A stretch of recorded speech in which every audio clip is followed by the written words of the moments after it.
サタンしろ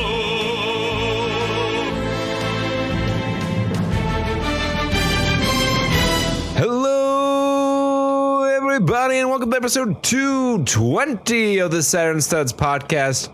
I'm Kurt, joined this week by my mysterious co-host Peter, and not by my even more mysterious, due to his absence, co-host Jake. This week we're coming at you just with the apple juice edition of the cast. It's made from apples, but in liquid form.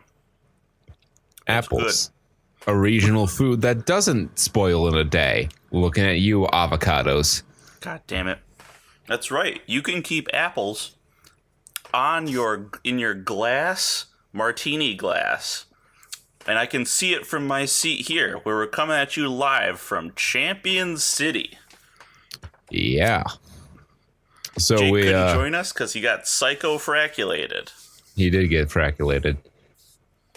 So we watched Mystery Men. This was a decision that we made after I referenced it for the umpteenth time when we were playing, I think, Magic the other day. And we're like, well, why don't we just talk about, or maybe it was during the Borderlands stream, but we decided to watch it this week, and we followed through on that. And it is, it's a favorite, a family favorite of mine. Watched it a lot growing up. Watched it for the first time in a while this week.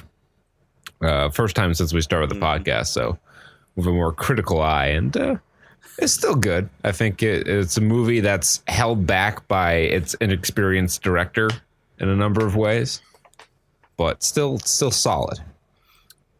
It's some interesting things. I don't think I share the same love for it that you do. I could see where it comes from, but I did very much enjoy it for its just peak 2000s-ness. It was it? Wait, gotta make 99. Sure that it was 2000s and not 90s, because it could be. It's on that sort of median. It was came out in 99. Okay, that makes very much sense. Makes a lot sense. And it was also the first movie to feature the Smash Mouth song All Star, so Shrek can go fuck off. It had to walk before Shrek could run. Oh, excuse me.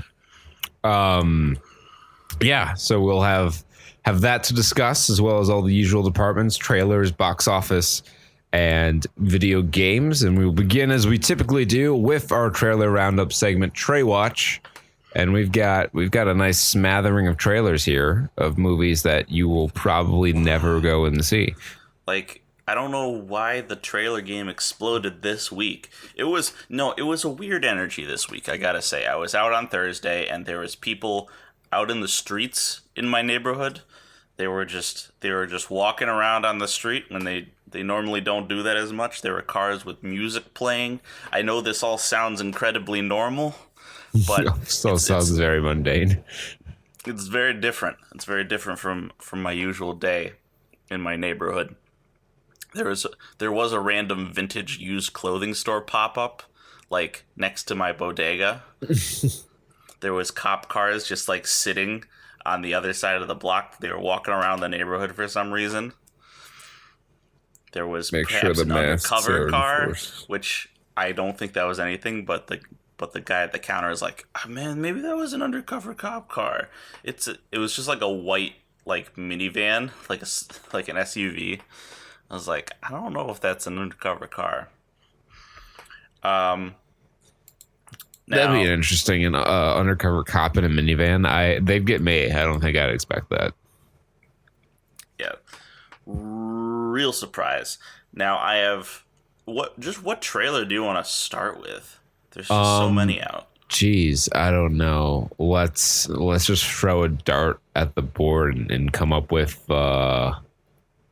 Hard Project Power. Okay, Hard Kill. Hard Kill. Not Hard to Kill, as I just decided this movie was called for most of my knowledge of its existence. Mm-hmm. Because that would make them, if they were hard to kill, then that would make them Die Hard, which Bruce Willis has conclusively sworn off by this point. Are they? Was there a Die Hard 6 or 7 that they were going to make that he's like, nah, man, I'm good after 5? I think so. I mean, there has to have been. If you make Die Hard 5, you have to at least be thinking of Die Hard 6. Because what even was... the last thing I remember important happening in the world of Die Hard was A Good Day to Die Hard, or like the fourth one, where he jumps off of a ramp and rams a car into a helicopter. I think that was the fifth one. I think Live Free or Die Hard is the fourth one. Okay. You see, this is Trey Watch for you, where you just go down these rabbit holes. Die Hard series. Let's see. Die Hard film series. So we have Die Hard, Die Hard 2, Die Hard with a Vengeance, Live Free or Die Hard, and A Good Day to Die Hard. So I was correct. I kind of want to see the Rotten Tomatoes on this, see how the scores decline. All Die Hard movies ranked by Rotten Tomatoes score. A Good Day to Die Hard in fifth with a 15% on Rotten Tomatoes. Just really cooking it out here. Yeah. Oh, Rotten Tomatoes, are you really going to give me this fucking disable your ad block shit? Die Hard with a Vengeance, so that's Die Hard 3, is in fourth with 57%. I don't agree with that. I feel like that was better than Die Hard 2. What are the audience scores on it? Let's see. So Die Hard with a Vengeance has an audience score of 83. Good Day to Die Hard has an audience score of 40. Die Hard 2 in third place with 68%. That had an audience score of 70. So the audiences agree with me that Die Hard 3 was better than Die Hard 2. Surprisingly, Live Free or Die Hard in second place with an 82% on the tomato meter. What? And an 86% audience score. It's apparently on Hulu, so I might have to check that out. I've never seen that. I assumed it'd be bad because it came so many years after the last one. That's and then you wild. have of course, the original that can't be topped. So for 93% critic score and 94% audience score. So and that mostly lines up with my expectations. Is it a Christmas movie? Yes, it is a Christmas movie. It's set during Christmas. It deals with themes of family and togetherness. If Christmas with the Cranks is a Christmas movie, so is Die Hard. I'd be willing die to on that discount hill. Christmas with the Cranks. I'd be willing to discount that movie entirely. Tim Allen, what have you been doing these years? He had another show called Last Man Standing that was basically the same thing as his previous show, Home Improvement, except that he worked in like a sporting goods store instead of hosted a tool show. Thanks, Tim Allen. But other than Santa that, Claus. identical. Why is Tim Allen involved with so much Christmas stuff? I don't get Because he's that. like super Christian, But still, I would assume.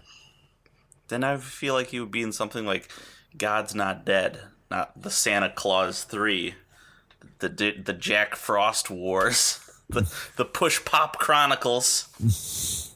Oh, push pops were like do you remember those? Like where just the cardboard would just disintegrate, its molecular integrity would fall apart, and you just have this fucking sludge oozing out of this barely contained cardboard tube. Wax the inside. That's the easiest thing to do.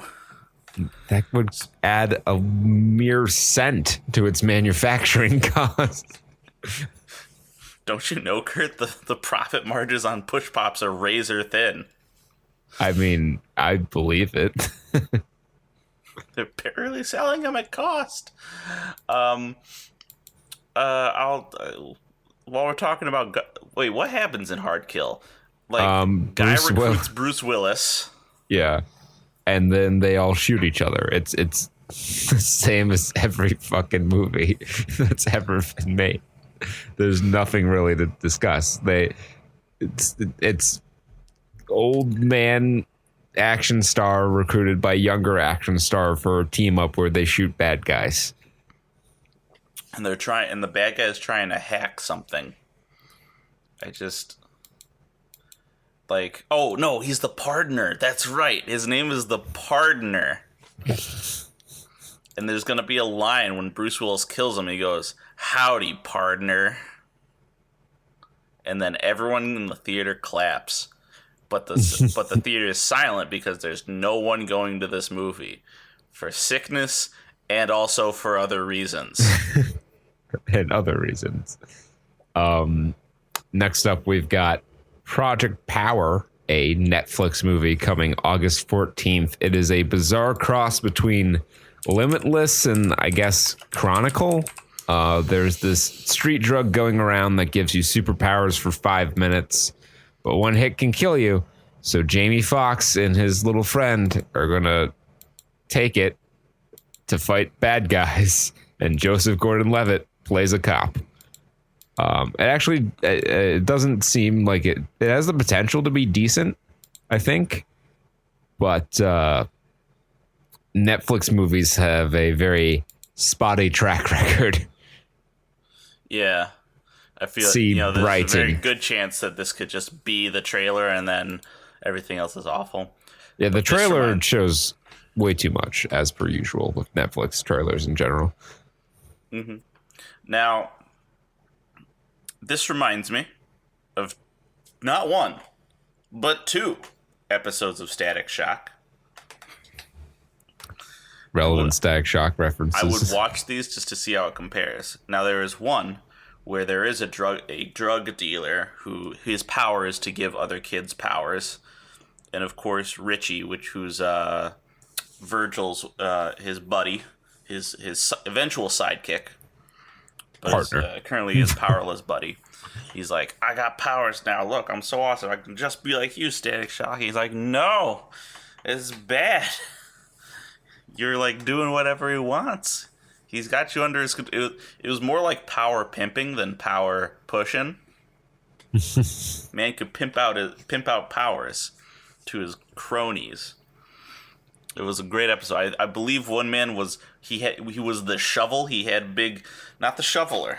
I was about to say the shoveler. He had big energy scoops or big energy hands, with which he could grab things. Big scoop energy.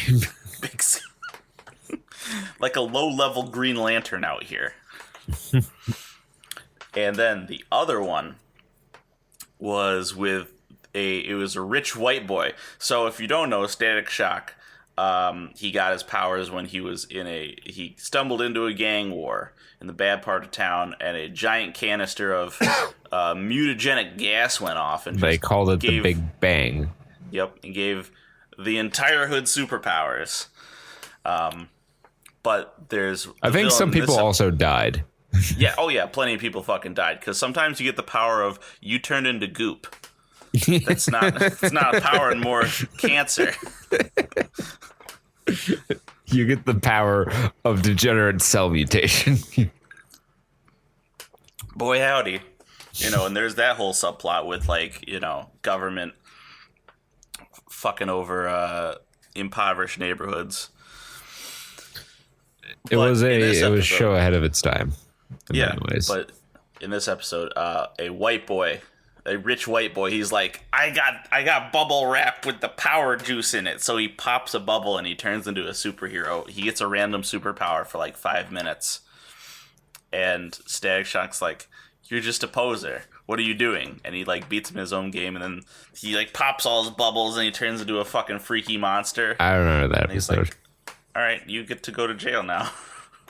Yeah, so basically what we're saying is that Project Power is derivative of Static Shock. Yes. I would rather see a Static Shock movie. I would want to see that. I am kind of surprised that they've never attempted one. They did Black Lightning. They never did Static Shock. No, Black Lightning was a TV series. True. Yeah, I don't know. I can't really think of someone who would. I guess maybe Donald Glover could pull off. Or he's maybe a little older now. I don't know if he could believably play a kid in high school. I think you could get away with a new young actor for that. Yeah. If you choose wisely. I can't really. Yeah, you'd have to do a casting call. I can't think of anyone off the top of my head who I would be like, yes, that is my Virgil Hawkins. Come here. Mm-hmm. Let me check one thing quick. Sadly, James Avery is not around because I would have Uncle Phil be Mr. Hawkins, who is Virgil's dad. Basically, it's the same energy. Yeah, similar. I could see that. I wouldn't hate that. But unfortunately, I see he's passed. He was only 68. Wow. Yeah, it was a rough one. It's a sad time. That means he must have been like pretty dang young when Fresh Prince was going on. He would have been in his 30s. Wow, that is right. He was in his prime. I mean, it showed.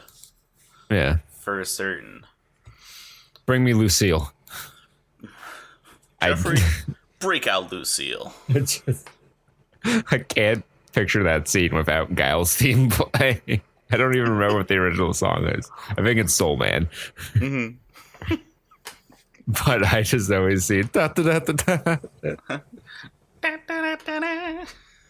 da. Speaking of superpowers and mutations and gases, New Mutants, new teaser trailer. This is a little longer than the last teaser we got for New Mutants, which I believe was just the logo, and some brief snippets of the characters. A little more detail on the scenario here. Looks like they're trapped in some sort of school or facility that gave them their powers. There's a Comic-Con at home panel for this set for July 23rd at 2 p.m. Pacific time. And everyone in the comments is making the same joke about how many times this has been delayed. I see. I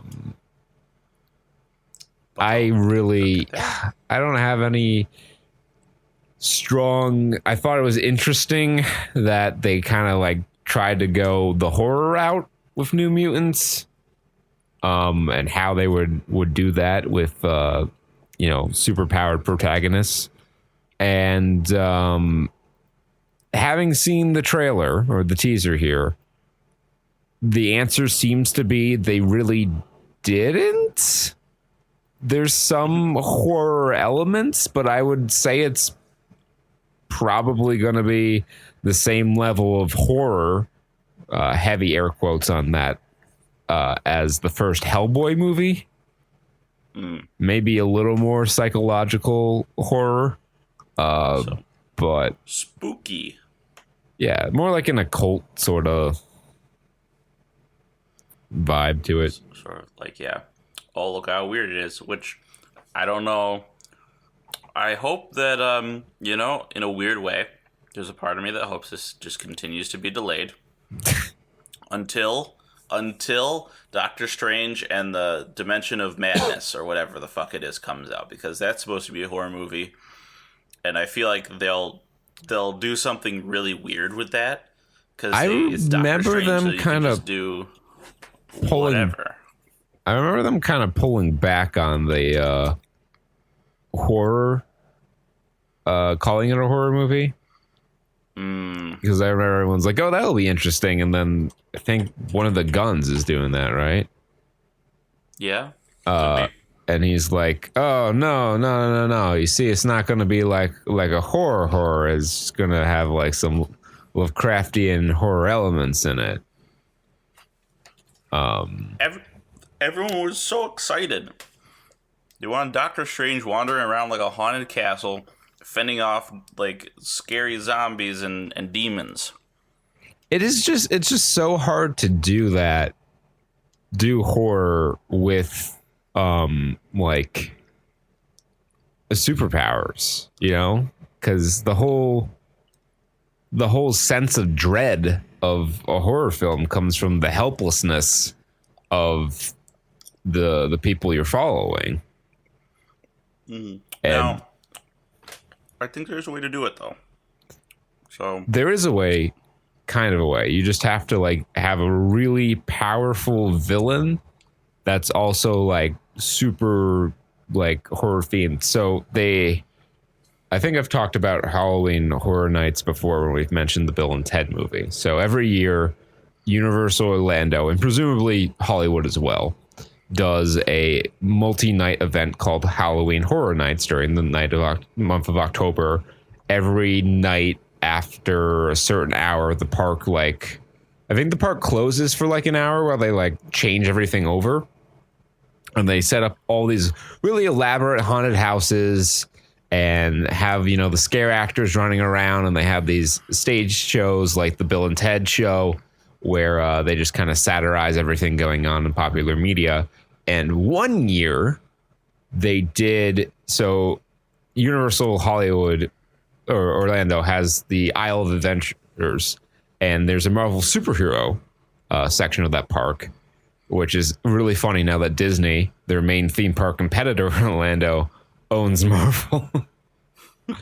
But their contracts, as long as they pay the license, they can keep that part of the park. So they did a haunted house in that part of the park themed around Carnage, which is like the easiest sort of like villain to port into that role. So bravo to them. And like they had, the mannequin bodies of all the superheroes strewn about the haunted house in different portions. So it can be done.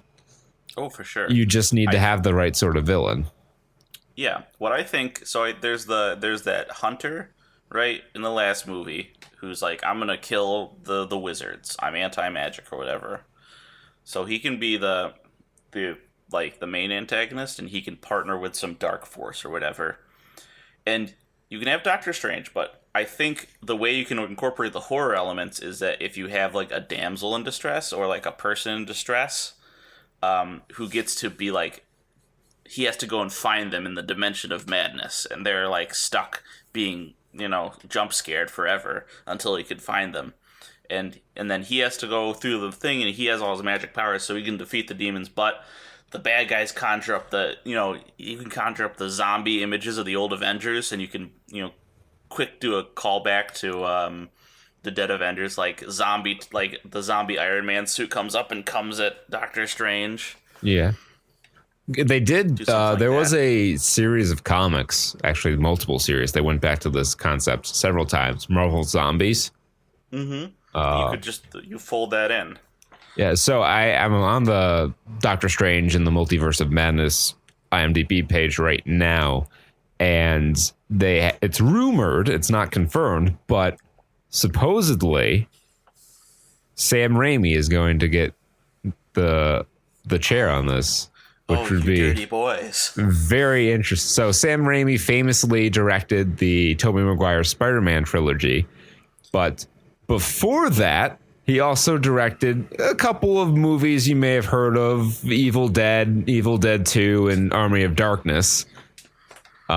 Just those ones. So, no stranger to horror. Spooky classics. He also did Drag Me to Hell. And most recently, what was the one with the hurricane that put the crocodiles in the house? Oh, it's like Crawl? Yeah, Crawl. That's what it was. Okay.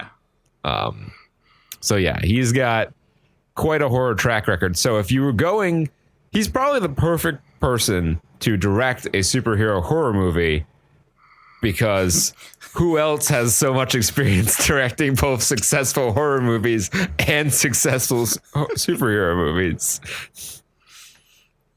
We only hire the best. Get me pictures of Sam Raimi.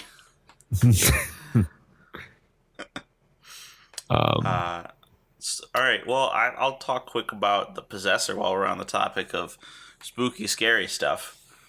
VR body snatchers. That's the one.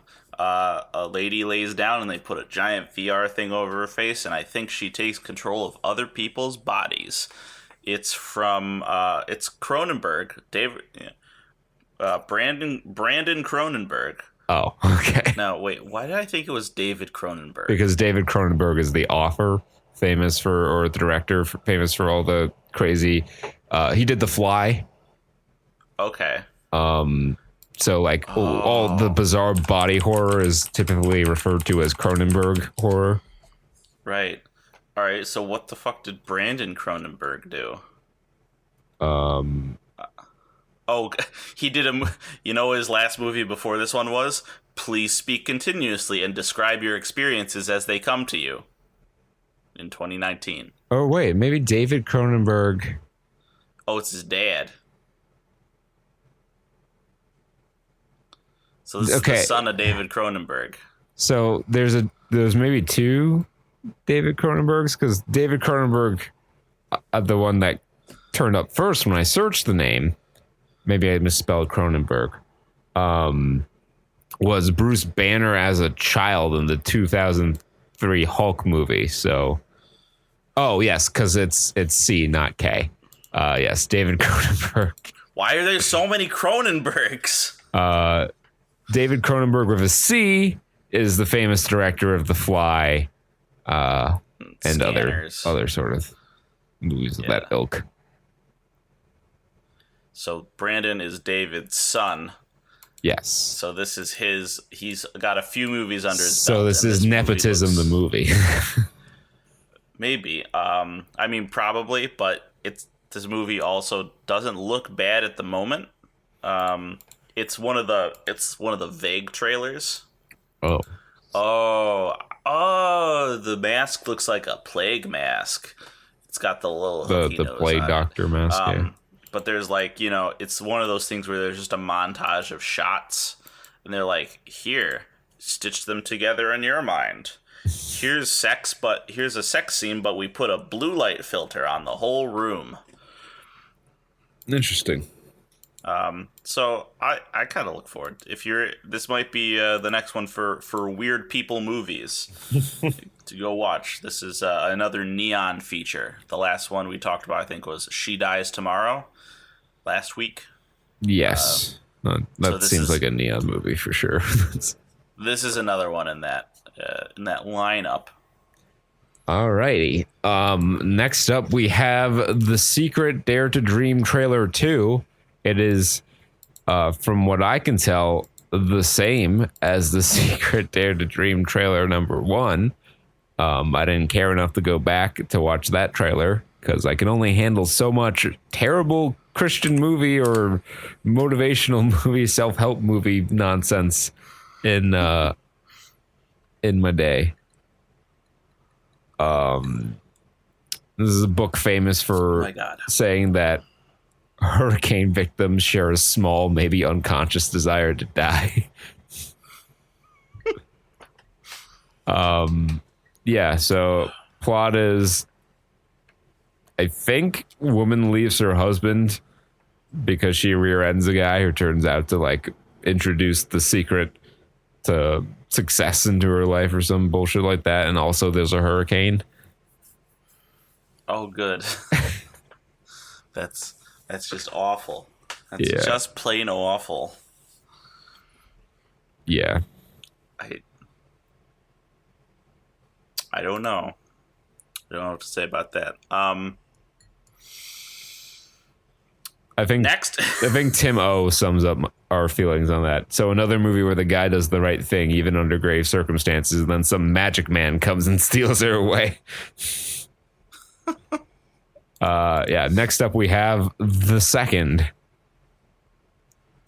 As in the amendment, because it took me like half the trailer to like make that connection. So this movie looks pretty low budget. It's from Momentum, which I don't know what they do. I think it has a certain charm to it. It has something there. It has a little bit of that sci-fi movie feel. Like this could have been on the Sci-Fi Channel, even though it has nothing to do with science or fiction. Well, fiction, but not science so much. other than the science of projectiles. Because, so the story is, dude gets stuck on college campus over the holiday with the Supreme Court Justice's daughter. And there's an assassin or a cadre trying to kill him. And he's got to protect him with his guns. Because he's allowed to have guns to protect against bad people. Now, this is not a preachy, explicit movie. I think they just did it because judge, guns, Second Amendment. Yeah, Peter. What a cool coincidence. Peter's description there kind of made it sound like it was a movie heavily pushing gun rights. It's not at all. There's not even really an homage to that in the trailer. It looks like it reminds me of that wonderful era of mid 2000s sort of B action movies. You know, the death races of the world. This doesn't have a big name actor in it. Well, not that Jason Statham was a huge name at that time. But he had done The Transporter. But I don't know. I think this has a certain old school action movie charm to it. You know, kind of a Die Hard or Air Force One or 12 Rounds 3. You know, the classics sort of vibe to it. Yeah, yeah, it's just a lot of people shooting and looting and pooting. And I do think the scenario is kind of interesting. Yeah, it turns out like this dude who was just her friend or whatever was a Green Beret, so of course he immediately senses something's up when it's a different driver than her usual driver, and you know, the action ensues. And I look forward to stumbling across this on Amazon Prime Video in 3 months, being like, oh, I remember that movie, and watching it. Yeah. Every kid who played zombie on their college campus can relate to this movie. That was a weird time at Alfred, because at the time, my hair was at the length where I needed to wear like a bandana every day to keep it out of my eyes, but not long enough to really tie it back. So one of my bandanas in the rotation was purple, and I think if you weren't a zombie, you wore the purple bandana, and then people would try to take it from you. So I had to dodge a few attacks and explain that I was not, in fact, playing the game, and that if you touched me, I would kill you. You were in my line of fire. It would ask you to go back down into your dorm in the basement, also known as the Lower Decks. Star Trek Lower Decks. Yeah, I'm not gonna lie, you had me in the first half there. This is the animated CBS Star Trek show. It's in the vein of many low budget animated adult comedies. Yes, they've thought it's, you know, clearly the Orville has been the best Star Trek show on television, despite our efforts with Discovery and Picard. So let's try to hedge in on the comedy game, and maybe that's what's missing from our Star Trek properties. No, I don't agree with their assessment, because this looks bad. Yeah, the animated show I don't mind. Maybe this style make it a little different. Story about the crew who's not the cool high level crew, that's great. There are some great stories to be told there for sure. Comedy? Not an official Star Trek. No, thank you, sir, ma'am. Please keep that out of my occasional. There's maybe an occasional joke in Star Trek, but yeah, there are moments really of pandering now. Yeah, there are moments where they're. I mean, there's humor in Star Trek, obviously. Like, I think of The Next Generation. Data was a source of comic relief in his own way for much of the series. Mm-hmm. And you had absurdist things like Picard dancing around with his hat and cane. Yeah. Let's see, blue stripe logs. Here we go. So I can definitively point out the absolute beginning of this whole thing right here, this entire show. I know exactly where it started. Let me find it.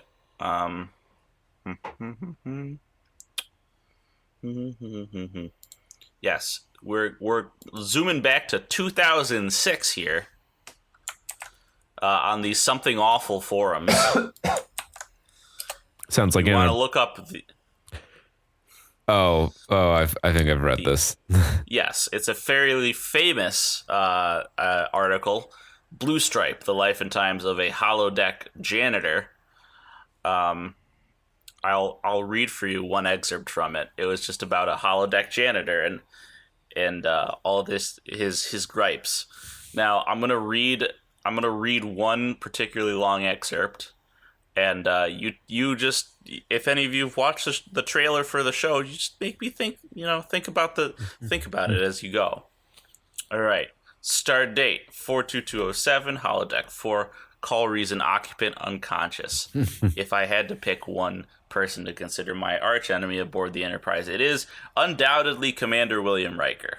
No one abuses the holodeck more often or more creatively than Commander Riker. His rank grants him 7 hours a week, and Riker somehow manages to squeeze almost 20 visits out of that. Commander Riker uses the holodeck for everything from his darkest fantasies to the most ridiculously mundane task.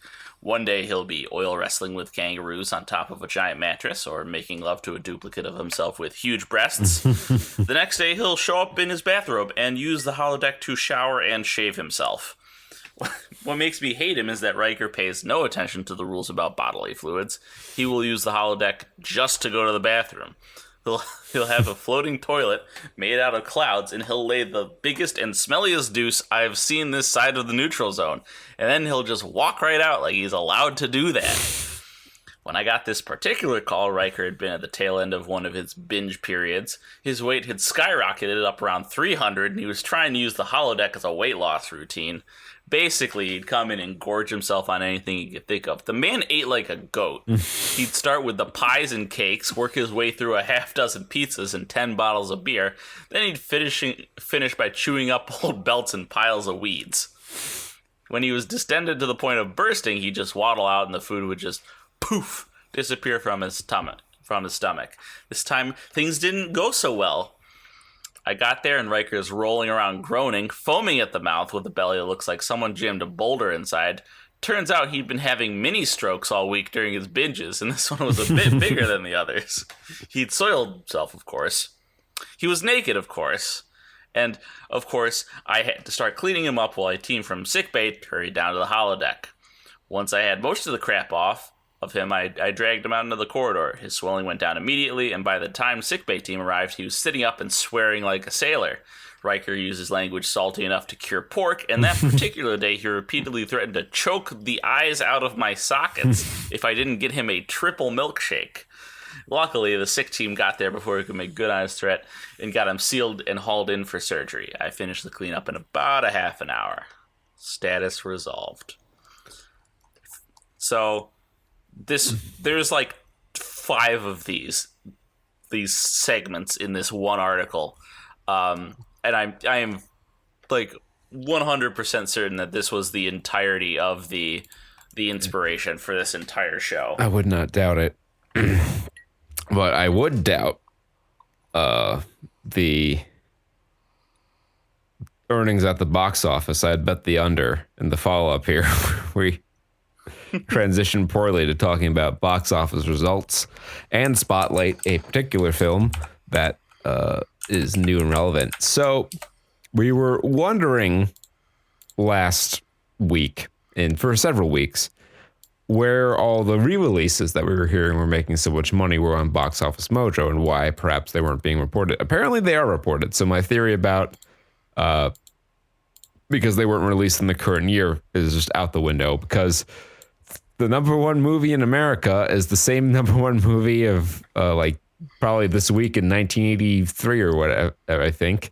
And that's Star Wars Episode 5, The Empire Strikes Back, the best one. And I would totally pay money to go see this in theaters. Yeah. Grossed $611,000 in 611 theaters for a per theater average of $1,000. Black Panther. Let's see if you can pick up a trend in the top three movies here. Black Panther, the 2020 release, $367,000 in 421 theaters for a per theater average of $871. Inside Out, $340,000 in 442 theaters, $769 per theater average. So what do the top three movies all have in common, Peter? Well, if you look over at the right side of the screen there, and I see a particular mouse. Our arch legal nemesis. Oh wait, that's my computer mouse. Sorry. Let me move that out of the way. Disney. Yes, our arch legal nemesis, Disney. Who are we? We are 1-0 in copyright battles against. Undefeated. Has a stranglehold once again on the box office. Jurassic Park's 2020 re-release in its fourth week brought in $224,000 in 227 theaters. Actually, the second highest or third highest. Nope, never mind. I'm lying. Higher than some of the ones above it per theater average. The Goonies in fifth with $213,000 with a very high per theater average of $1,589. Relic down to sixth now, up a little bit though, shade under 200K in 57 more theaters. Palm Springs, the Hulu movie, has been released in 66 theaters, and people paid $164,000 combined to see this movie that is available on a streaming service. Oh God.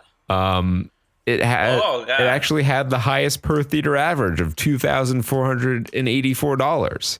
And it is with all these attributes in mind that we are compelled to make this our spotlight film of the week. Now, how this works is that we go on IMDb to kind of gauge the pulse of the reception of this movie. Rotten Tomatoes is another good review aggregate site, but they're the reviews they sample all kind of lean one way. And as we've pointed out several times in this segment, IMDb users have a wonderful smattering of opinions that just paint the whole spectrum.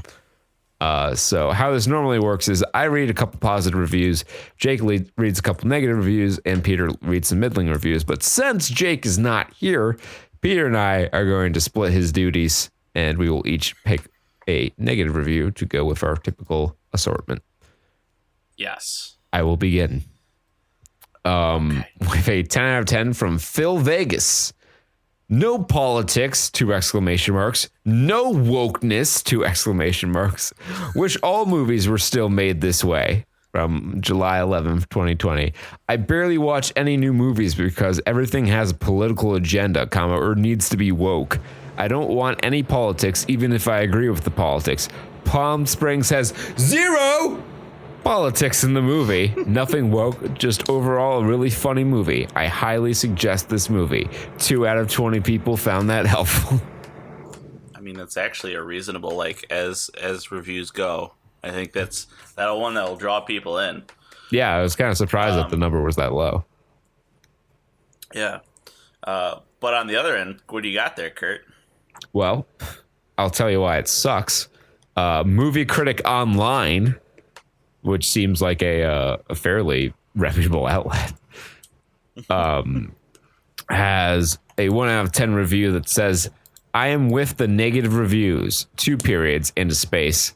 This was just, and then a proper ellipses. On the other side, we lead with an ellipses this time. Terrible.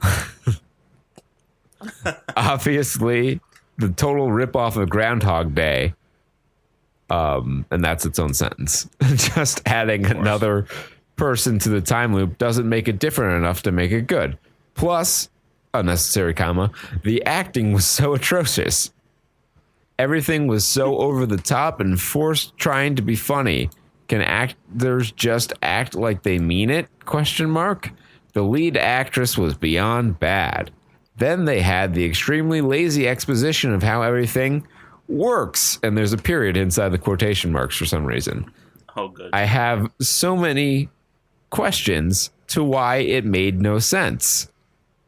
He hates his wife, comma, but still wants to have sex with her? Question mark. I could go on and on. Skip this, ellipses. So I take back what I said about Movie Critic Online being somewhat legit because, geez, that was very confusing. I'm not sure what he meant. That was wild. Now this one's a little more restrained. I've got from Antoine Jazz, Palm Springs, 5 out of 10. Underwhelming. Even though the concept is nothing new, the approach had some potential. It might have been a better film, especially considering the cast with a more clever screenplay. Instead, most of the lines fall flat and the story is forgettable, especially during the second half. Chemistry never really takes off for the two main actors. Entertaining at best, if you have absolutely nothing else to do on a weeknight. 6 out of 20 found that helpful. All right, well. Fair. I think that's the most telling one for me. That seems to be the one I would believe the most based on the cogency of its arguments. Paul Howell has a 10 out of 10 review that says, I love romantic comedies again, exclamation mark. I saw the advertising on Hulu and such, and to be honest, really paid it no mind. Just thought, this looks interesting. So after a long day of work, I needed to relax, so I watched Greyhound, comma, which I'll write about later. Once that was finished, I ordered some Pizza Pipeline Cinnamon Trixie Sticks and some Zesty Cheese Bran. Upon arrival, I thought it'd be fun to see what Andy Samberg and Chris Middleton Palm Springs, and oh my gosh, all caps and an exclamation point. Right off the bat, this film delivers. You really think you know where it's going to lead, but it doesn't. It's such a refreshing and thoughtful film. In my top 5 favorite of the year. 3 out of 11 found that helpful. I want some Pizza Pipeline Cinnamon Trixie Sticks and Zesty Cheese Bread. Or what the fuck Zesty. All right, let's take a quick divergence here to what the fuck Pizza Pipeline is. I'm Googling the phrase. Trixie Stick. Okay, so Pizza Pipeline is like a Papa John's style pizza franchise. All right, this is an unsponsored. This is viral marketing in Washington State. It's a local franchise out there. It seems. I'm glad they felt the need to advertise that or endorse it online. The Trixie Sticks. It's just breadsticks, but they haven't cut them yet. Cheesy garlic sticks coated with Parmesan Romano cheese blend and served with our traditional pizza sauce. Also try the ever popular cinnamon sweet sticks topped with cream cheese icing. You know what? That does sound good. You did it. There you go, Pizza Pipeline. Now, while we go back into the realm of fate, shout out to my man William JB 67948 for his review. Only a prepubescent child would like this. I also saw that one. But we're gonna go with Dion Pangalo's review. I hate. 1 out of 10. It's supposed to be a clever tie-in to the whole review. I hate these kinds of movies where it's all filmed on a location and drags on and on about nothing that matters to anyone or anyone or thing. Yawn yawn and yawny yawn yawn. That girl is smoking dough. 7 out of 44 found it helpful. More people found that helpful combined than any of my 3 reviews put together. I want that on a tattoo. Yawny yawn, yawn yawn, and yawny yawn yawn. That girl's smoking. That girl's smoking though. Oh man, we've added so many great phrases to our lexicon with these. We have how far would go to be famous? Would you kill for it? And there was one last week that I can't remember. I have to go back and listen.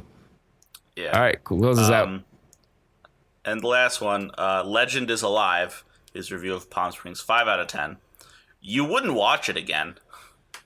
This was an okay movie to spend time if you are watching it for the first time. It is a Groundhog Day in a different perspective. You could and would watch Groundhog Day anytime again, but not this movie. Good enough to enjoy, but not good enough to watch again. Those were exclamation points with 2 spaces around them. So I assumed it was like the Solid Snake. 7 out of 20 found that helpful. Apparently there's like 7 just garbage trawlers looking through the crap reviews. I mean, we do the same things. It's true. We should put our we should make our IMDb's and just do like fucking internet comment etiquette posts. Bounced out my boy's movie to this. And one piece of addendum. Oh wait, let's finish. Oh yeah, we gotta finish off the box office. Then I have one addendum item. Yeah. So Jaws is an 8th, 140K. The Gremlins, or just Gremlins, 140K as well. And Most Wanted, opening 72 theaters, $138,000 to round out the top 10. Right. It's interesting to see what movies fall back on when they're like, we need just to put a good movie out there to draw people in. What are we going to put out there? And it's this. Star Wars, nothing but Star Wars. All right, so as we're on the border between film and games, our film and game segments, I have a combo film game segment. Now, y'all remember The Green Knight, right? The A24 film about the Arthurian legend. Yes. So, they're coming out with a tie-in board role-playing game, complete with cheesy 90s commercial about the game. Okay, I'm watching this now. It'll probably be fine. This is like early 90s, late 80s style. Yeah.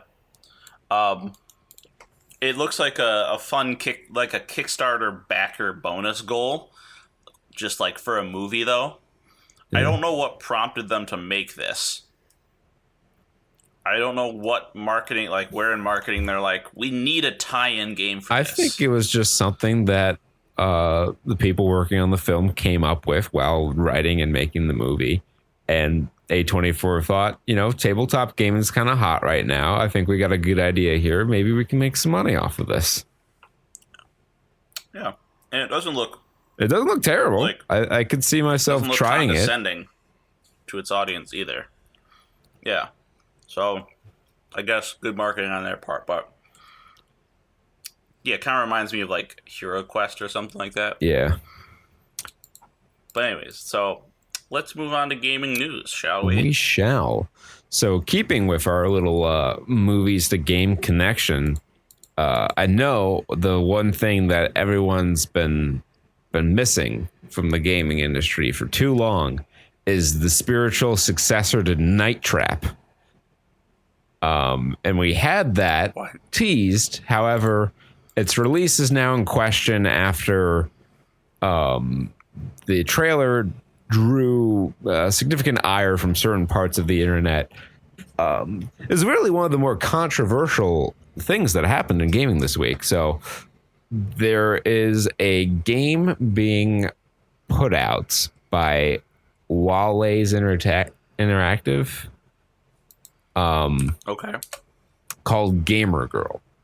It is a FMV game hybrid like Night Trap, where you play as the moderator in a female streamer's named Abby Cake 99 in her chat. So that's the crux of the gameplay, but the broader story and what makes it a thriller is that her friend, shortly before the events of the game begin, disappeared under mysterious circumstances. So there's some sort of plot, intrigue, supernatural, maybe even things at play here that it's like a stalker sort of like in the chat, I think, from the trailer, if I remember correctly. I watched it at the beginning of the week. I'm just reading the story now. And a lot of people were unhappy with it. And a lot of people, so like it was split down where you would imagine. The types of people who typically object to anything interesting were objecting to this. And the people who, you know, are normally sort of contrarian were supporting it. I thought it seemed like an interesting game. Apparently it was pretty much fully improvised, all the FMV segments, which is very interesting. And the publisher came out and stood by their guns a little bit before eventually acquiescing and pulling the trailer. They tweeted this: Gamer Girl is about the impact user comments and actions have on a streamer's mental health and well-being. The reason why FMV Future created the game was to raise the issue about the toxic environment, which can often appear online behind the anonymity of a username. And then... Yeah, that won't piss off internet trolls at all. And then they'd follow up with, without giving too much away, Gamer Girl is an empowering story of a female streamer who, with the help of her moderator friend, battles the trolls and overcomes the toxic characters in her stream. It was co-written by Alexandra Burton, the lead actress, who improvised the entire game script. PC Gamer's article says it tweeted, which seems a little dehumanizing, but... The research into streaming content of Gamer Girl took over 4 years, and the dev team at FMV Future interviewed dozens of female streamers, most of whom had experienced abuse of various kinds online. Some have even shared their experiences during the interviews within the game. Online abuse is real and still happening every day. Gamer Girl seeks to raise awareness on this issue. The company, however, following that, withdrew all official communication about the game from the internet. The trailer has been pulled from YouTube. The Gamer Girl announcement post on Whale's interactive blog is gone. The URL is still present. And even the press kit, which wasn't publicly available, has been deleted from Google Drive, making the matter even odder. All these changes were made with no words from Wale's Entertainment or developer FMV Future. It all just disappeared, much like her friend in the game. So what happened? If this is viral marketing? Is some of this viral marketing? Perhaps. Is some of this just another instance of cancel culture? Perhaps. Time will tell. I think this game, one way or another, is going to see the light of day, by hook or by crook.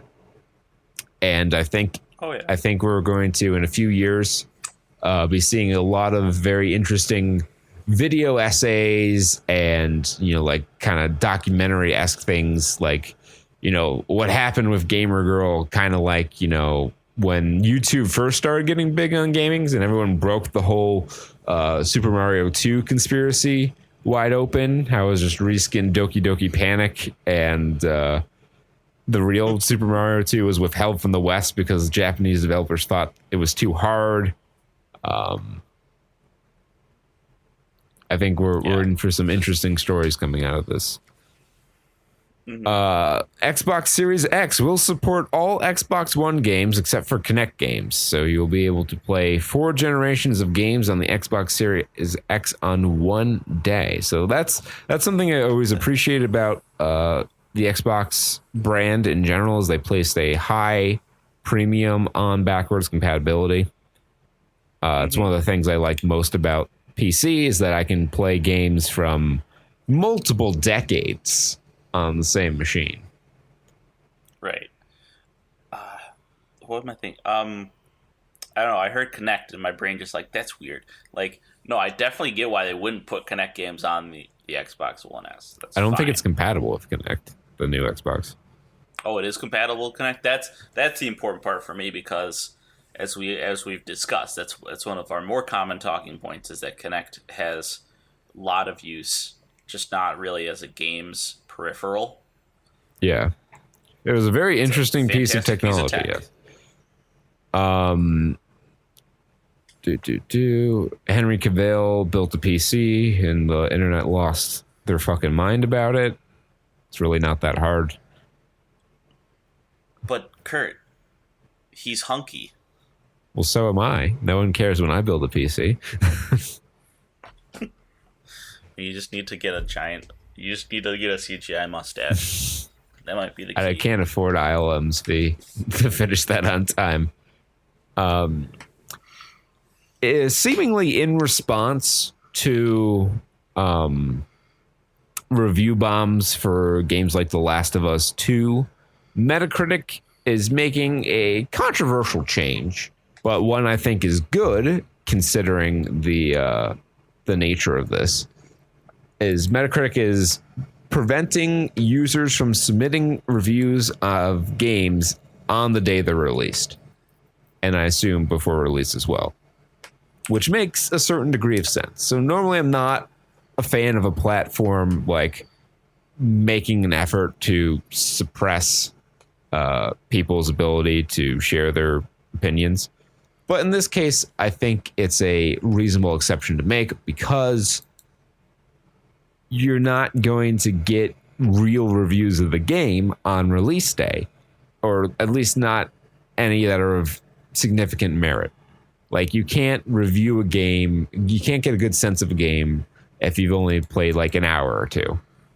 And I think Metacritic has a responsibility as a review platform, one of the bigger review aggregators for video games, to kind of make sure that the reviews that are on there are actually reviews, because people who make purchasing decisions based on Metacritic scores, perhaps, years after a political issue in a game is controversial, will look back on it and be like, well, why is this so low? Yeah, I'm not going to play this game when it otherwise is a quality game, but the review score was dragged down by all people being like, I don't like the color of the dress. Yeah. I agree. Like, if you can't return a game in, I guess that's sort of the opposite. You can no, it's the same sort of principle, is that you can't return a game if you've played it for more than a day. Yeah. Or maybe a couple days, because that means you really haven't played the game. So why should you be able to review it after one day? Yeah. I don't, it's not like they're disabling user reviews or anything. They're just like, wait a day. You spell check your review, get the grammar all in order, and then submit it. I don't have a problem with this. Yeah. I think anyone who has a problem with this is just being overly argumentative. I see no real downside to this change. No one's going to be looking at reviews on day one. It's not imperative that you get it out. If you're going to buy it on day one, that means you're invested in it before it comes out. You've pretty much made your decision, because they do send review copies out early, and so YouTubers will have reviews on day one. But typically, I know I'm this way. I don't trust day one reviews as much, because they got a review copy of the game, which means they have a relationship with the developer. I kind of want to see what the general populace thinks, and usually that takes a day or two because people need to finish the game. Mm-hmm. Exactly. So yeah, I think good move. Yeah, I agree. And I'm sick of all these review bombing stories. I don't want to cover them anymore. I don't want to talk about it. Don't want you to talk about it. I don't have a game review this week on the subject. I've been hecka busy. Hopefully I can have one for next week. I have no idea what it'd be. I contemplated reviewing a game I've already completed from yesteryear, and I might do that if I can't finish a new one next week. But I didn't come to a decision of what that would be. So I got nothing, and we can move on to our feature, just talking about Mystery Men. Mystery a movie that is like weirdly ahead of its time. Like there are a lot of themes. I mentioned this movie a couple times when we talked about The Boys, because there were a lot of elements in The Boys that I felt were lifted right out of this, or very similar. And there's also some elements that are like in The Incredibles that kind of show up here, just with how superhero interact with the general society. I don't remember specifically where I felt that, or just like origins and how they're people and all that, their day jobs sort of deal.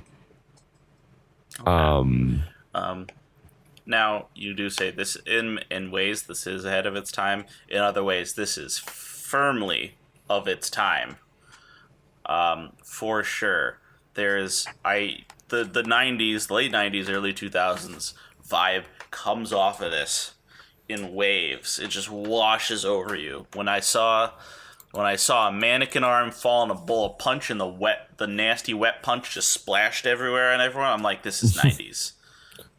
When I see the ridiculous fucking sets with just shit crammed into every corner, I'm like, this looks like fucking Teenage Mutant Ninja Turtles movie. So, yeah, to describe the aesthetic of Champion City, imagine Batman Forever turned up like 2 notches. Yeah. This is, because I think they took a lot of inspiration from... They definitely took inspiration from the superhero stuff that was going on at the time. And that includes Joel Schumacher's Batman, Batman the Animated Series, fucking... that's it. That's just it. Probably Watchmen a little bit, because I know it was the 90s and alternative comics were very popular. A little bit of Watchmen, a little bit of The Boys. Because The Boys, I think, comic was out at this time. I don't know when The Boys was written. Yeah, I wasn't sure about that. The Boys comic. I know they've been trying to make the TV show for at least a decade. Between 2006 and 2012. So when it was set, let's see when it was. So quite a bit after published. This movie. It was published in 2006, so it was later. Fair enough. But yeah, Captain Amazing, or Homelander, I should say, reminded me so much of Captain Amazing when I was watching The Boys. It was a little distracting. Yeah, I think it's just an idea that's in the minds of people. That's, because I think it comes from the idea that they both come from Superman, and that there is just a mono hero above the other heroes in some way, and what would it be like to have that person interact with the world? And I think they got that sort of PR studded image from the idea that Superman is all American. And when a cynical 90s person thinks of all American, they're going to think of a dude with fucking ads plastered everywhere and a corporate sellout. Oh. Just seems about right. I don't know if that's necessarily like a dig on the idea of the all American hero. I think it was just like, it's a funny premise, so here's this superhero, like a superhero in real life would be like the biggest celebrity in the world, right? And all the celebrity athletes, they get all their endorsement deals. So wouldn't it be funny if we had a superhero that was like decked out in sponsors like he's a NASCAR car? Exactly. So it's quite interesting. Now, personally, when I was watching this, it didn't come to me off as, like, a really funny movie. I know it had the jokes, but I honestly, to be honest, I did not find myself laughing, basically, at any point. There are parts where I was like, oh, that's fun. It was lighthearted to me. It was a lighthearted romp. I don't know. There's still... Now, I know, Kurt, this is a childhood favorite. Yeah, I mean, looking at it now, I think the writing was good. I think the cast was good. I do think the jokes were good. They're not, like, super in your face. There's a lot of subtlety to the humor and dryness to it. That isn't necessarily for everyone. But, like, evaluating it fairly, it's far from a perfect movie. I think it's a little less than the sum of its parts in ways. And a lot of that has to do with the director. This was like the first time movie for this director, Kinka Ursher, I think, primarily did commercials. I remember Hank Azaria telling a story about this when he did his GQ interview.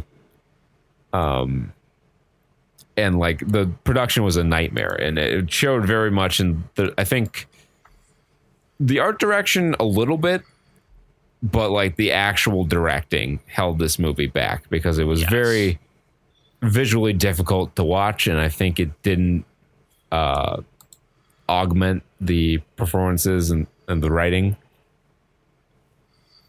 Yeah, there were some like actual like unforced like technical errors. I remember there are some scenes where they would cut and the audio quality would be noticeably different. Like I don't know, they could just cut to a wide shot somewhere around the middle of the movie.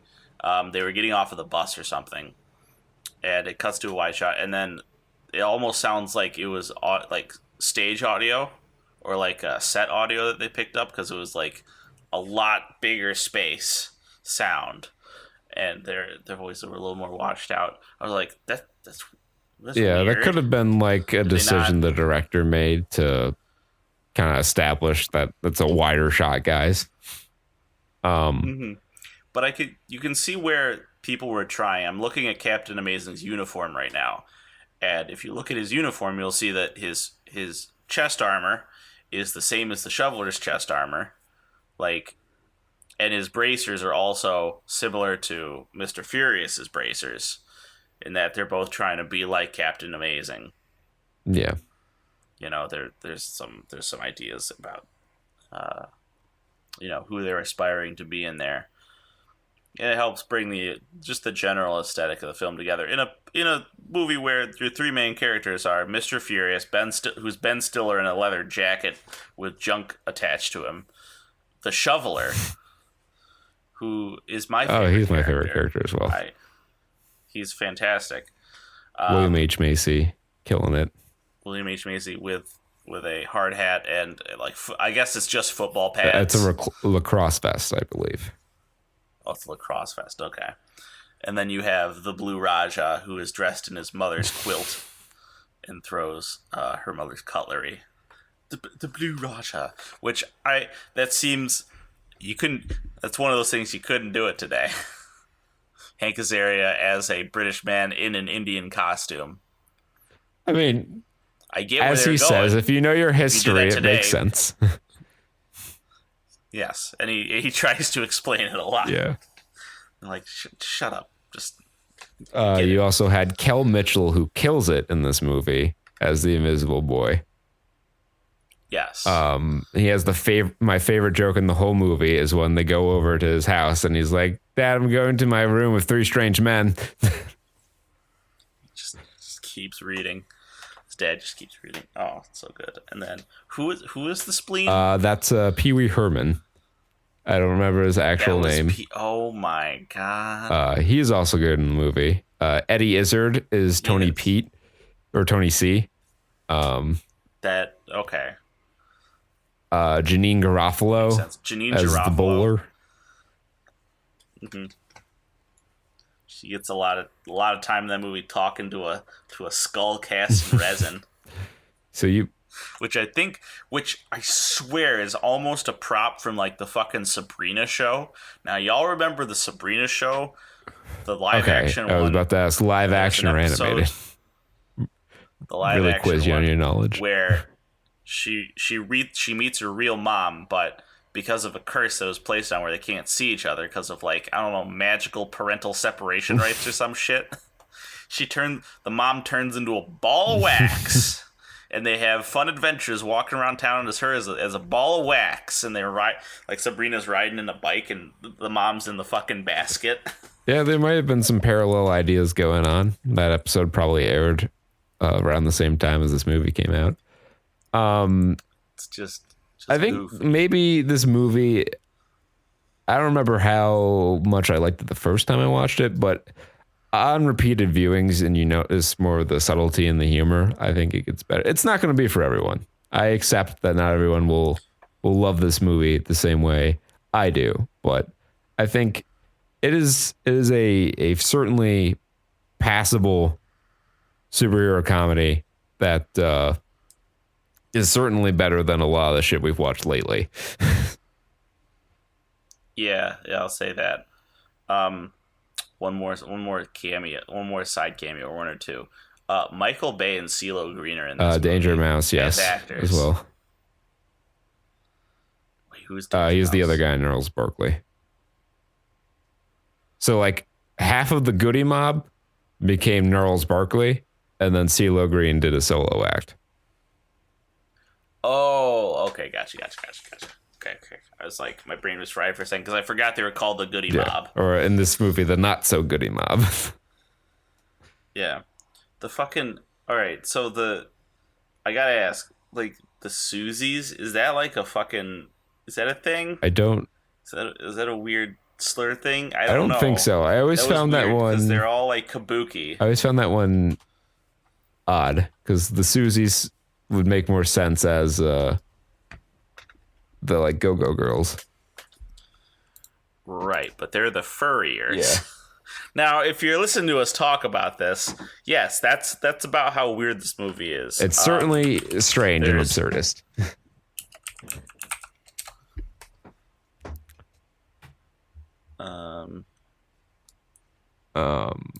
Susie's.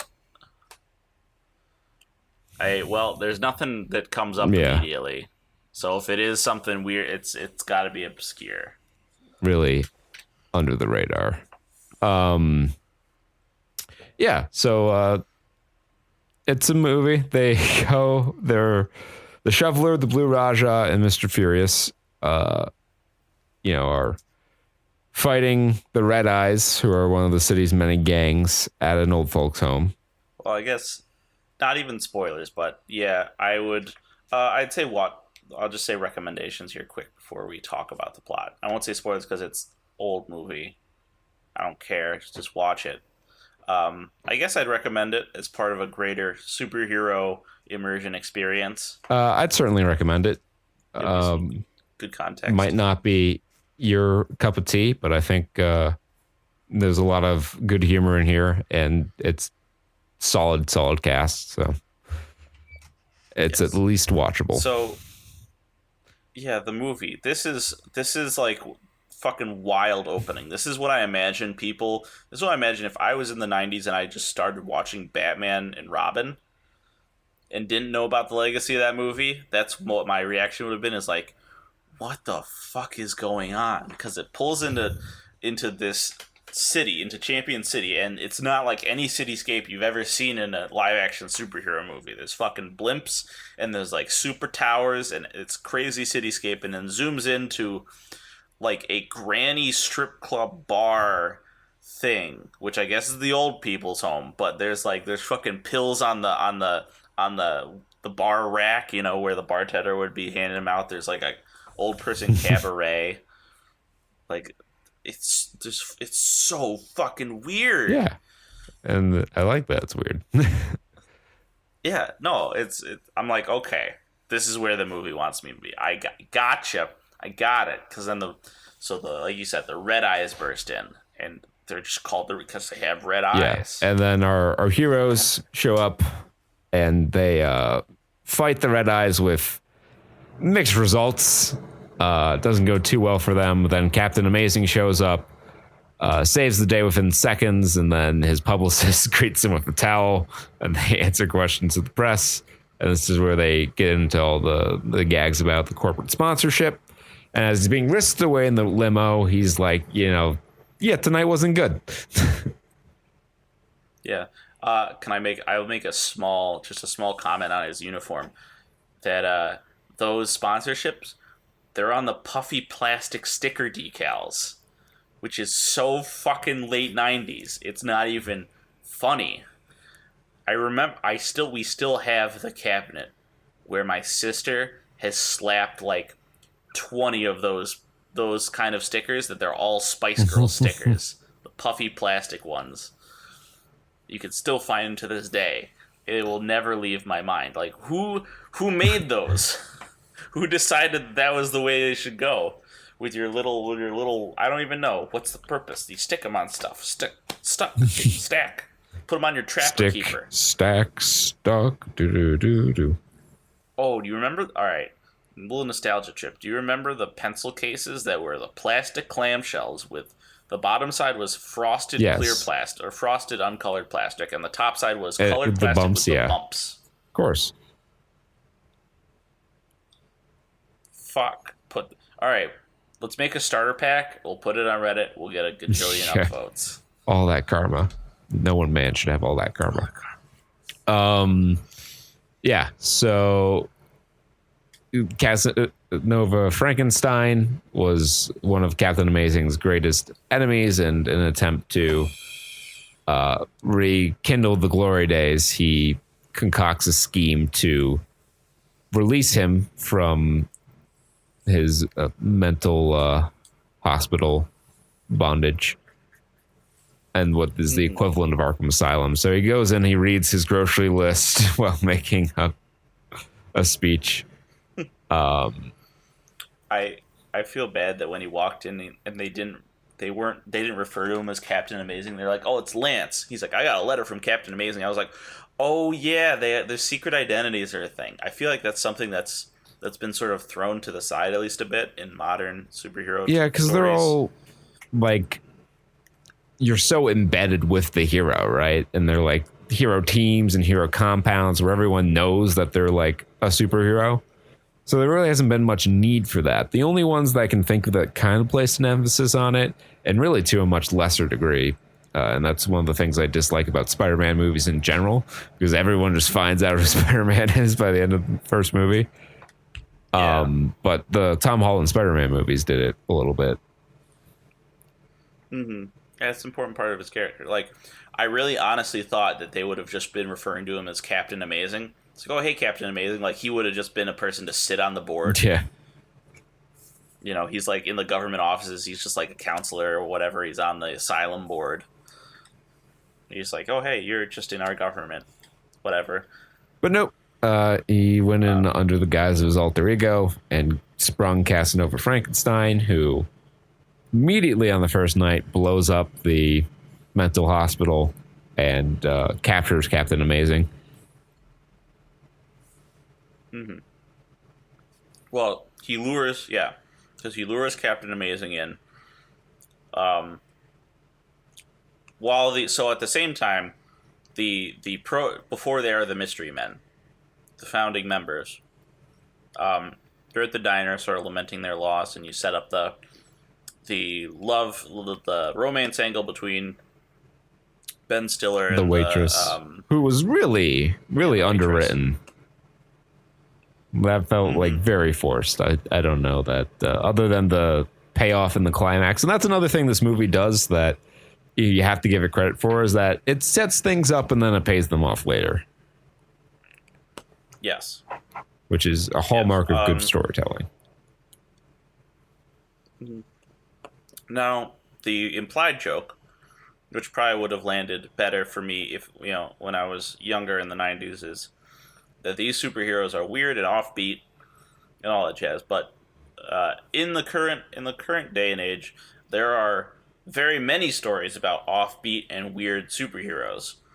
So that sort of fell flat to me because I watched Doom Patrol. I watched One Punch Man. One Punch Man, where there's a guy whose superpower is he has a bicycle. And he's not even good at it. He just goes and helps people, and he has a bicycle. And he's like one of the best characters in that show. Because he's all heart. Freedom Rider is all heart. They all, came after this. Mm-hmm. So it's like reading like a formative piece of literature or a formative movie today, and you're like, this is boring. I've seen all this stuff before. It's like, well, you've seen all this stuff before because it's been worked into every movie you've seen because it's like foundational. Yeah, I think that's a good way to describe this movie. It's a foundational piece in superhero comedy, and it's rough around the edges. it needs refinement, the refinement that comes with time and trial and error. But as a first effort, I still feel it's meritorious. Yeah. So, they're lamenting their loss, but they decide. So they split up at the end of the night because the two of them, the Shoveler and Blue Roger, have to get back to their real jobs. And Ben Stiller's Mr. Furious. I gotta start calling him Mr. Furious. He's like, I'm gonna be a lone wolf and I'm gonna go. So he goes to the Shea Casanova. The Casanova mansion. And so there's a bit with Captain Amazing and Casanova being like, oh, we know each other's tricks so well. Oh, ho, ho, ho, ho, ho.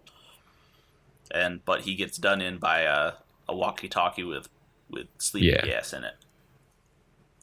And then Casanova explains his plan. This might not be like direct in sequence, but explains his plan about how he's going to unleash the psychofraculator onto the city and kill Captain Amazing the next night at midnight or something like that. The timeline's a little inconsistent because I think they had an extra day in there. Yeah, it was one of those things that got lost in the continuity editing. So they go back and they discuss at the diner. The team goes back to Casanova Frankenstein's mansion where they get beat up by the Disco Boys, and they go back to the diner and they start talking about recruiting. And I think the Shoveler's the guy who knows the Invisible Boy. So they're like, he knows where we can find some people. So they go to his house, and it's Kel Mitchell. And Kel Mitchell, despite having fallen off the face of the earth, really funny in the time, and he's good. A lot of talent, much more than the surprisingly the more successful of the pair, Kenan Thompson. Yeah. So he basically tells him about his power, which is great. It's the I'm invisible as long as no one's looking, which has a payoff and isn't quite exactly that. It's more like he becomes ethereal. Yeah, which is a much better power, I gotta say. Like being just invisible when no one's looking at you is fine. It helps out. It's great. But being ethereal when no one looks at you, that's almost like a legit superpower. Yeah, it is. He's the only one. Well, I guess this. He can do ethereal. The Sphinx too, but they're like the only two with real superpowers. And you could argue the ghost of Carmine the Bowler. The ghost has powers.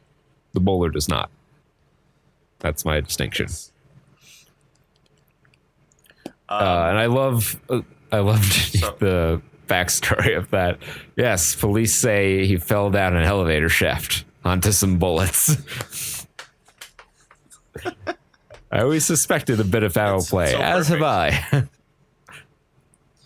As it's still timely today, as you hear this week in the news that some Russian guy who was critical of the Poot, Mr. Poots, happened to fall out a window, just like the others who fell out windows coincidentally after criticizing the man.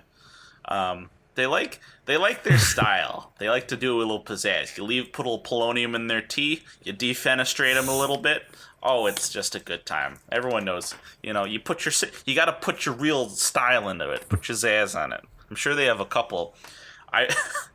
The Russian government has suicide artists, and there's like an underground scene. It's like Andy Warhol and like one of his parties. He's like, yeah, I'm the guy who throws people out of the windows.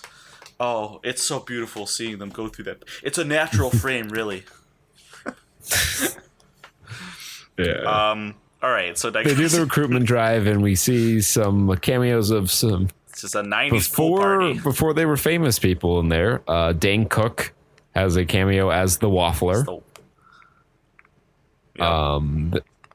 That was it was before Dane Cook's time. I was like, Dane Cook, what are you doing in this? But if it was before, I was like, this is well before he was famous. Like he didn't. His next breakout thing wasn't until like 2004. Yeah. Then he had his comedy specials, and we all know how they started okay, but then they declined in quality quickly. But anyway, they go through all the pretenders. There are some good gags in here, like the PMS Avenger. Yeah, it's like some of these jokes are classic. They are very 90s politically incorrect.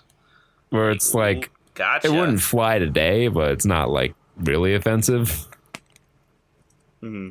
Although some of them fall flat. Like, I think it was it supposed to be a joke that like the shuffler had like a interracial like marriage? I don't think it was they kind of framed it like that. I think that was just I never thought it was supposed to be played for comedy.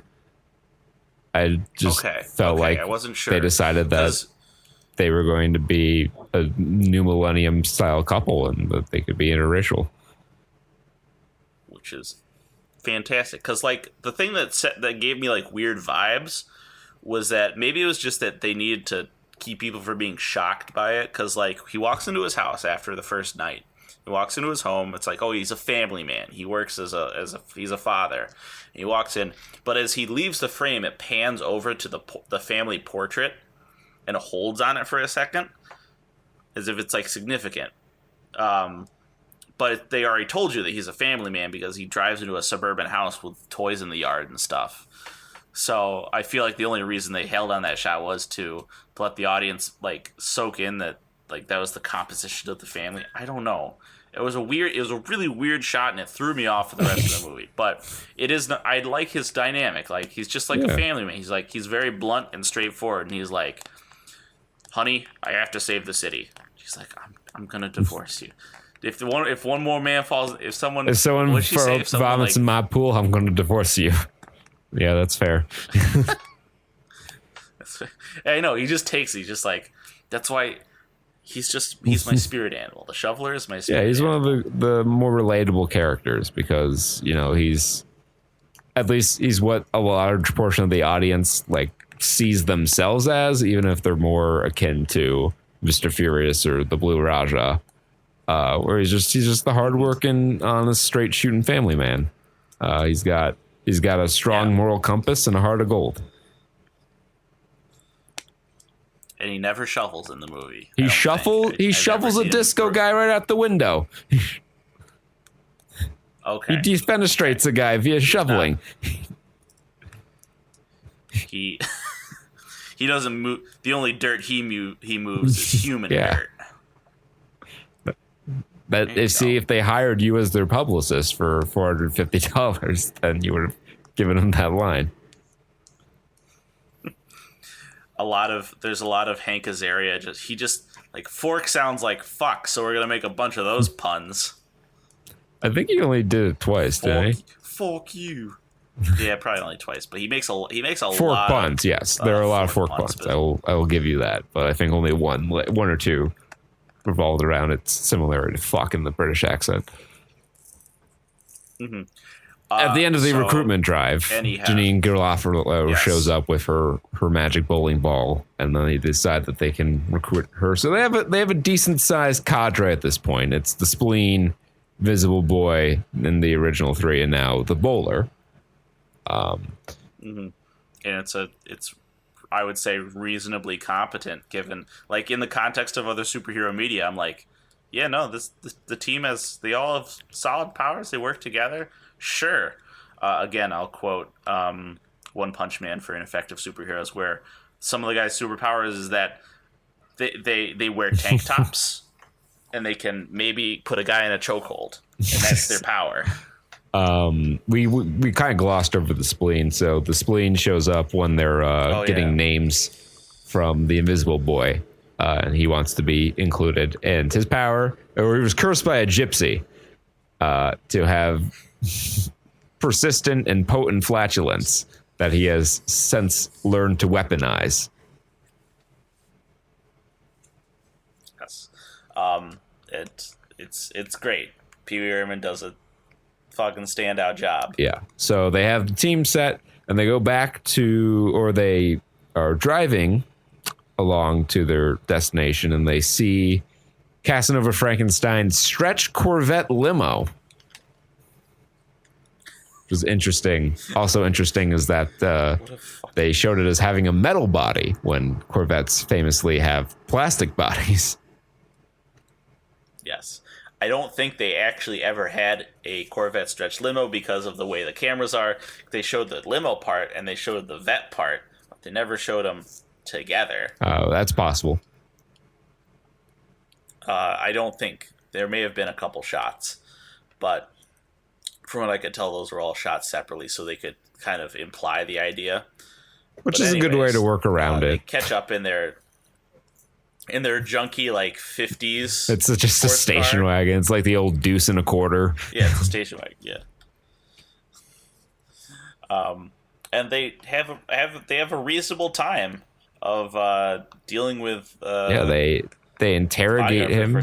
They interrogate him about the location of Captain Amazing while he is pretending that they're at a fast food drive-in and ordering.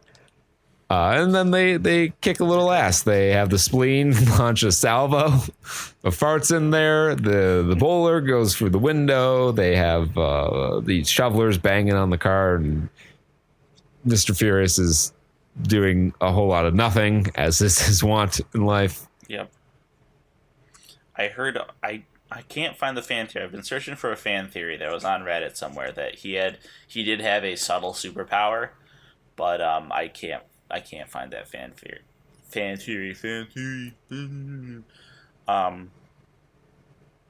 Yeah, sorry. So he does. Yeah, basically on surface, he does nothing. His power is that he's supposed to get super angry. And that derives. He has strength, limitless strength. He's supposed to be like the Incredible Hulk, but he is not for the majority of the movie. So they celebrate their first victory at the bar. They get shellacked and shalomed, and then they stumble out of the bar, and the Disco Boys are back, and they line up to shoot them. But then the Sphinx, who was alluded to earlier as a character who is terribly mysterious, and it turns out he does have the power to cut guns in half with his mind. I read another fan theory while I was searching for the first fan theory. Now, the fan theory says that the Sphinx has the powers of whatever people around him believe he does. So they believe that he can cut guns with his mind, and that he's terribly mysterious and all that. And he just had the unfortunate luck of being in charge of this group of morons. Actually, that's a good. I like that theory actually. And so yeah, he takes them in under his wing, tutelage, where he spouts off some pseudo-philosophical babble that Ben Stiller points out is awfully formulaic.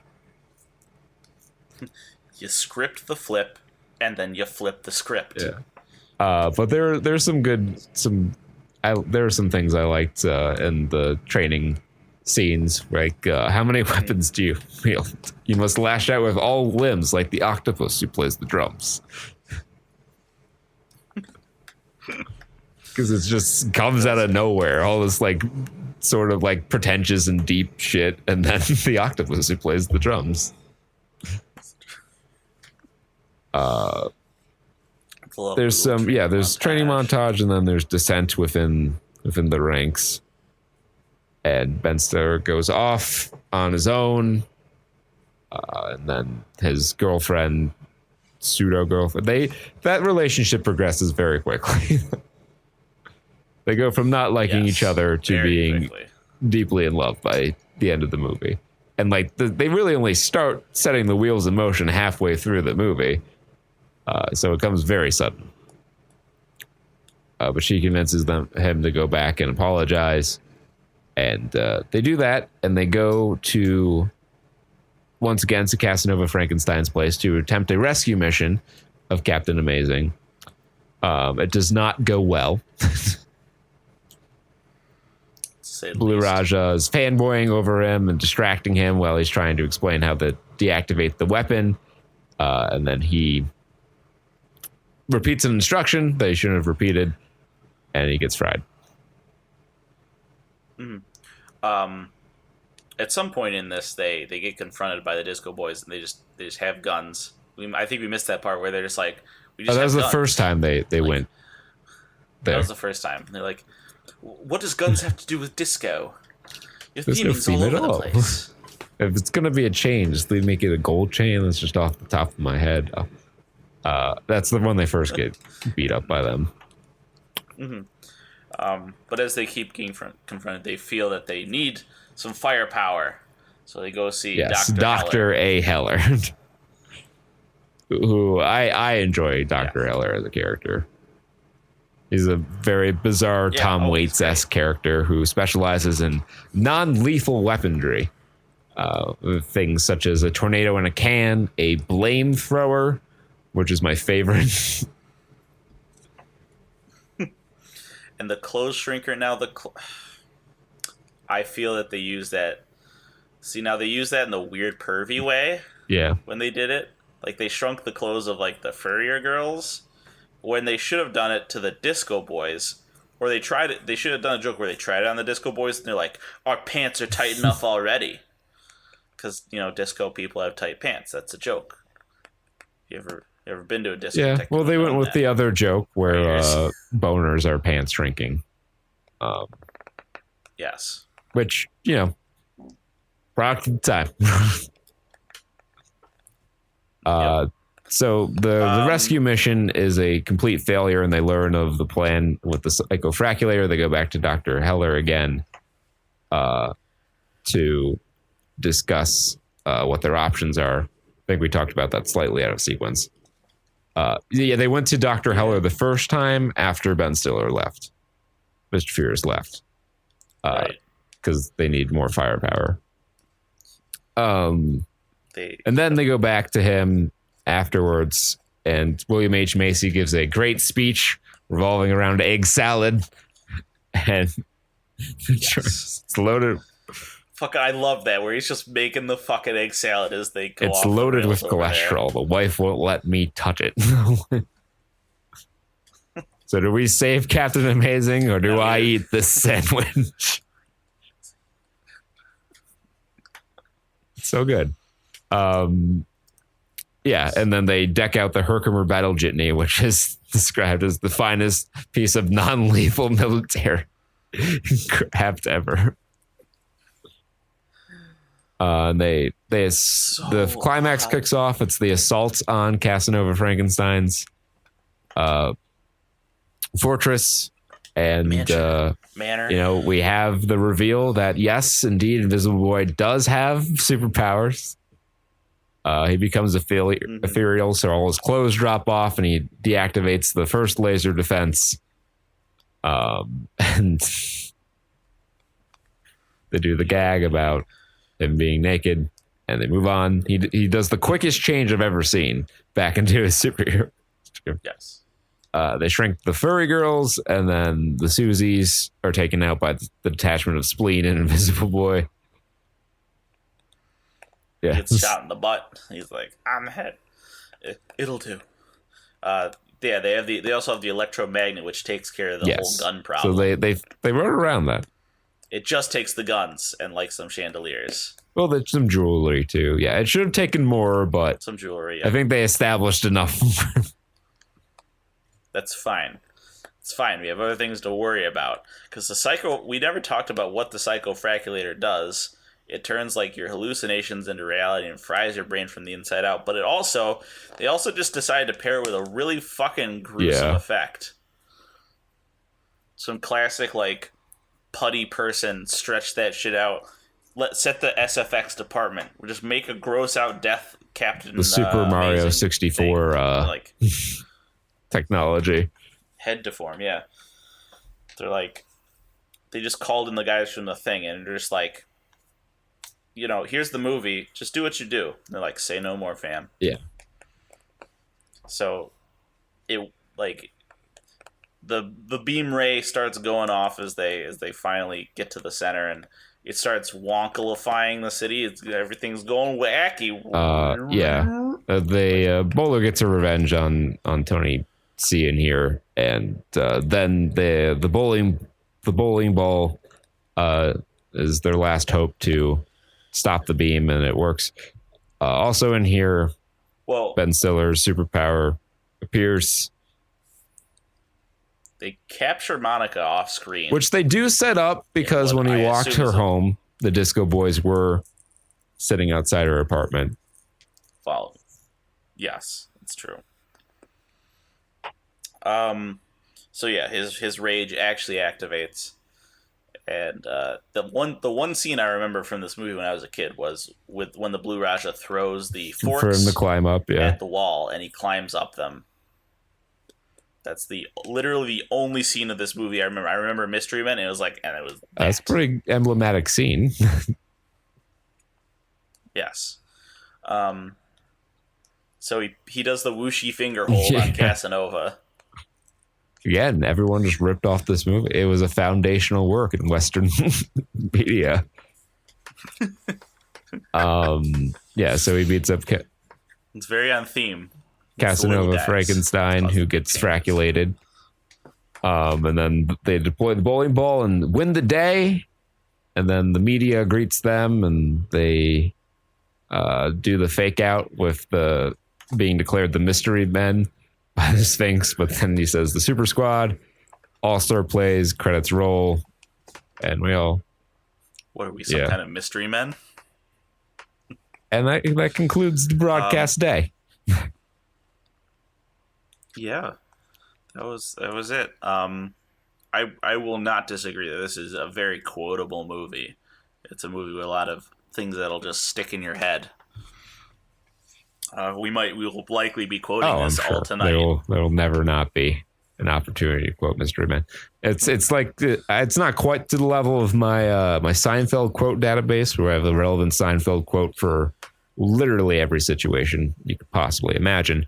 But it's stuck with me for many years, and I have quoted it all throughout high school and college, to the confusion of many, because a lot of people just haven't even heard of this movie. Yeah. Kind of forgotten cult classic. I'd definitely say it's worth a watch if you're curious about it. Give it a watch. It's not terribly long. And there are certainly worse movies you could watch. We've talked about many of them. Yeah. Again, I'll restate, if you're a fan of the superhero genre, I think this is an important piece. It's worth a watch in that context, for sure. Compare it against your favorite superhero team. Create your weirdly medium power superhero. What will they do? They want someone who can shoot foam out of their eyes. It'll sting foam out of their eyes, like a Human Torch before he got big. Yeah. Yeah, and if you aren't sick of superheroes, you can stop by Twitch TV /Saturn Studs tonight at 8 p.m. Eastern Standard Time for a little fractured butthole action. We are close to finishing the main story, so I think we'll get the DLC in now, and we'll finish it up this weekend, hopefully. Jake is away. Obviously, it was a little unexpected. He's got some personal matters he has to attend to. So he won't be available for us to continue Borderlands 3 DLC 3. So that will have to wait for the following week. So it gives us some more time to get ourselves kitted out and adjusted to where we want it, so we can take down the DLC, which was giving us no trouble previously. Yes, sir. There'll be a boss in there. It'll be really annoying. Yeah, we'll cross that bridge when we come to it. And check out SaturnStuds.com for all our social media and links to the Twitch channel and stuff. And other than that, be well, stay safe, party like it's 1995, and we'll catch you next week for episode 221. Peace and bye-bye.